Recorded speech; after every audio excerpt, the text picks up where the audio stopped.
નમસ્કાર, આપ જોઈ રહ્યા છો નેશન પ્લસ ન્યૂઝ. હું છું આપની સાથે હેતલ ભગત. ભારત વડોદરાથી લંડનનો સાયકલ પ્રવાસ કરનાર નિશા કુમારીએ 11,325 કિલોમીટર સાયકલ ચલાવી 7મા દેશ રશિયામાં પ્રવેશ કર્યો છે. ભારત વડોદરાથી લંડનના અતિ લાંબા પ્રવાસના ભાગરૂપે નિશાની સાયકલ સવારી હવે 7મા દેશ રશિયામાં પ્રવેશી છે. 15,000 કિલોમીટર લાંબા દુષ્કર અને સાહસિક સાયકલ પ્રવાસનો આ 7મો પડાવ છે. નિશાના સાયકલ પ્રવાસના 152 દિવસ પૂરા થયા છે અને તેણે 11,325 કિલોમીટરની સાયકલ યાત્રા અત્યાર સુધીમાં કરી છે. 2 દિવસ પહેલા તેણે રશિયામાં પ્રવેશ કર્યો હતો. હાલમાં રશિયા અને યુક્રેન વચ્ચે યુદ્ધ ચાલી રહ્યું છે, પરંતુ સદનસીબે સાયકલ પ્રવાસ માર્ગ યુદ્ધગ્રસ્ત ક્ષેત્રમાંથી પસાર થતો નથી. નિશાએ નિત્ય નવા પડકારોનો સામનો કરવાનો છે, કારણ કે આ દેશ અતિ ઠંડુ વાતાવરણ ધરાવે છે. નિશાએ 20 ડિગ્રી ઠંડા વાતાવરણમાં સાયકલ ચલાવવાનો પડકાર ઝીલ્યો છે. એશિયા પછી હવે તે યુરોપમાં પ્રવેશી છે. રશિયા આમ તો અડધું એશિયા અને અડધું યુરોપમાં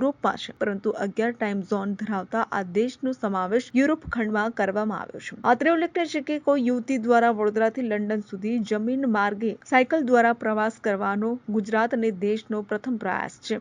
આ રૂટ પર આટલી લાંબી સાયકલ યાત્રા કોઈ સ્ત્રીએ કે પુરુષે પણ કરી નથી. Bureau report, Nation Plus News, Vadodara. સમાચારોના સતત અપડેટ મેળવવા માટે અમારી નેશન પ્લસ ન્યૂઝની યુટ્યુબ ચેનલને સબસ્ક્રાઇબ કરો, બેલ આઇકન દબાવો અને જોડાયેલા રહો ફેસબુક, ઇન્સ્ટાગ્રામ અને ટ્વિટર પર.